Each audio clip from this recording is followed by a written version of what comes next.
Why do I care? Well, I care because I was one of these kids. And as I'm running around going in and out of juvie, as I'm running around at risk as a teenager, one day my best friend gets shot and killed in front of me at the age of 15. I didn't know who to turn to. I didn't know where to go. And I went to the one place where someone had told me she would be there for me when I was ready to change. I went to my teacher, Miss Russ. She heard about my friend being shot. And she approached me as I'm walking down the hallway in school. And she says to me, "Victor, are you okay? I heard what happened." And I said, "Yeah, I'm okay. I was trying to be tough." She knew I wasn't okay. She reached out with her empathy.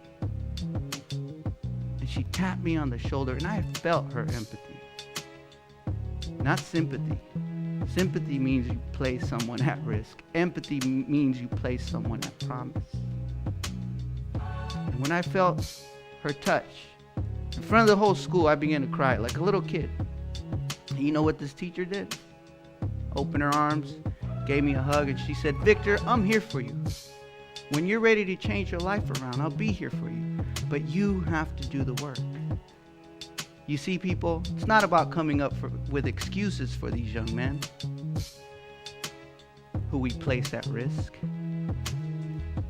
It's about changing our perspective about them, and then it's about giving them an opportunity to be held accountable.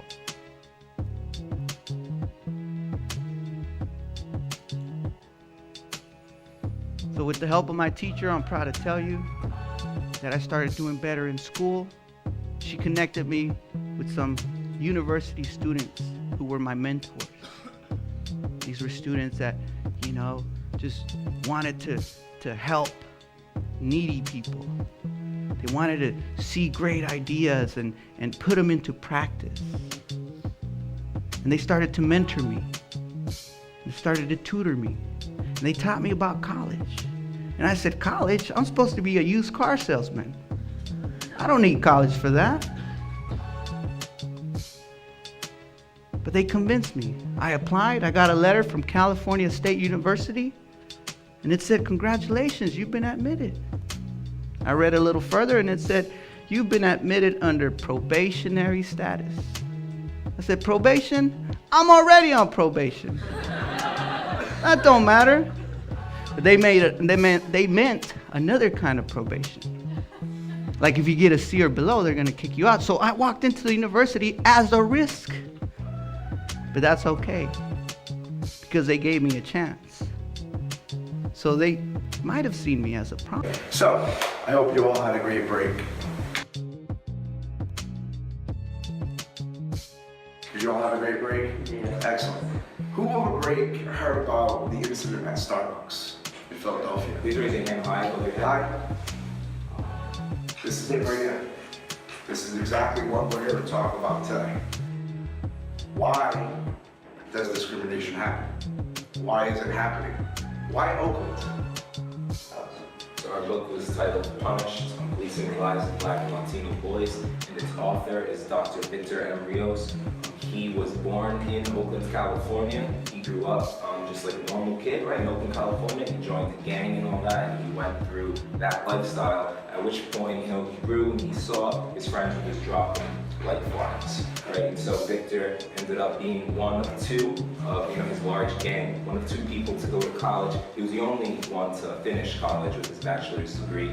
He went on to then earn a PhD, and now right, he's active, right? So he runs professional development from his website. Anyone who on his website contact him, and they have many programs in which they're trying to help educators essentially understand what's happening to Black and Latino boys, essentially just all minorities, in my opinion, around the country. Though his work focuses on research that he did in Oakland, where he followed a group of boys, right, throughout schools. He went with them to the malls, he hung out at their homes, right?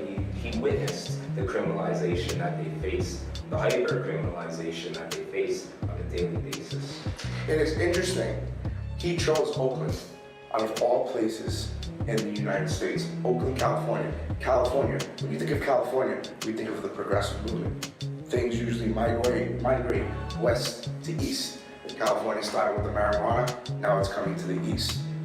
Oakland was the first city in the 1960s to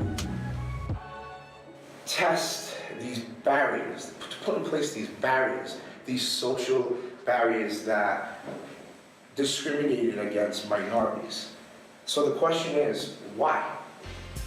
It goes back to what I think Dr. Rosa has been talking about all year long with the modern day slavery. Slavery is not dead. In this book, slavery is not dead. It's just taken on a different form, okay? Where you have mass incarcerations, where you have policies, they all came from Oakland from the 1960s. So Oakland was a macrocosm of what's going on today in the country. So as we think about some significant quotes from the book, I mean, there were just so many, so hard to choose, and I lit that book up, right? It's like a cosmic painting. But I mean, I have a few here. One quote says, I befriend, this is a quote from the author, page 6, so I go in order. Page 6, it ends down at page 162. I befriended, mentored, observed, and interviewed Black and Latino boys in Oakland for over 3 years. That was a significant quote because that is how the author ran his study. As a PhD researcher, he actually put himself in positions where he could have been argumentative. In fact, he was. Correct. There were situations that he mentioned in the book, you know, where he's hanging out with these students, and these students, right, these kids, right, and different people had different reactions. I mean, police officers would ask him, "Why are you hanging out with these kids?" Right? And storefront owners would look at him and, you know, assume that he was a part of the gang, right? Maybe he was their probation officer. Like, these are the things no one thought anything positive about an adult, right, a brown adult hanging out with brown kids who look like gang members. That same type of bias that you saw from what that Starbucks employee saw in Philadelphia just last week, that stereotype, two black men hanging out. They're not dressed like me, but they're just hanging out. Suppose they were dressed like me. Maybe she would have thought a little bit different. They're there for a business meeting. Shouldn't they have worn a suit? So they were in a regular public place. They were casual. Starbucks is a casual, progressive spot. They needed to use the restroom. They were denied access. Denied access. Why not? It's common dignity to allow somebody to use the bathroom. It's a public place. Use the bathroom. Sure enough, they call the police. Automatic cuff. Mass incarceration, zero tolerance, right? Zero tolerance, let's cuff them. So this is where, Victor, in Oakland, the research is authentic because he puts himself in that position. He puts himself in danger. That's what makes, he could have chose any place, but he chose Oakland. So that's the front line, the drawing of the real world connection, going out, actually doing the research, actually taking surveys, actually compiling the data for analyzation that cannot be really critiqued, because he was there. This is the best book I've ever read on this issue. Connections between schools and Right. really good. Made a good choice, man. The second quote right that I chose here comes from the preface. He talks about punishment, right? Essentially the criminalization of Black and Latino boys, the hyper-criminalization of it. So it's not just criminalization, but it's happening overdrive, right? And so he says, I define ubiquitous, so all-encompassing criminalization as the youth-controlled complex. A system in which schools, where we are, probation officers, which some of our students have, well, we high schoolers, particularly high school teachers, your students will have them, police, who some people want to have in schools, families, community centers, which was mentioned in the previous presentation, the media, businesses, and other institutions systematically treat young people's everyday behavior as criminal activity. So just living, just being you in school, just being you outside is treated as criminalization. The third quote here is research questions. So we had 3 research questions, because he did research for 3 years. 4 research questions, I'm sorry. Number 1, how do surveillance, punishment, and criminal justice practices affect the lives of marginalized boys? So how do the practices affect their lives, day in, day out? What patterns of punishment do young people encounter in their neighborhoods in Oakland? Right, so patterns. Math teachers, right, math patterns of mathematical practice. The third research question ties into the fourth one. What effects do the patterns of punishment have on their lives of the young men in this study? Specifically, how do punitive, like punishment-based, right? Punitive encounters with police, probation officers, teachers, and administrators and other authority figures shape the meanings that young people create about themselves, the meanings they create about their obstacles, the meanings they create about their opportunities, and the meanings they create about their future aspirations. Right, so if you think about that last quote that Alex just said, the research portion of it, if you follow the money, okay, these policies, okay, these laws are geared towards a specific component of society, okay? In return, there's economic stimulus. You can't have CEOs, police officers, judges, lawyers, without having some type of clientele to service. So the system continuously cycles. It continuously funnels it in, okay? So what are we gonna do? How are we gonna break that? Luckily, we are standing in a classroom right now, and I think one of the things that Professor Rosa was talking about all year was being a facilitator, social justice educator. And I didn't really, I was like, took it back for that term early on. And then I bought in a little bit. And then having read this book, I said, where's the change gonna happen? Well, it's happening right now. You have middle school kids that are organizing and just walking out of class. You have Gina Raimondo across the state. I'm gonna support my middle school child if she walks out. She's walking a fine line because technically she should be telling the kids to be in school. But that's where we're at. So we cannot be complacent here. That's one of the things that this book adds.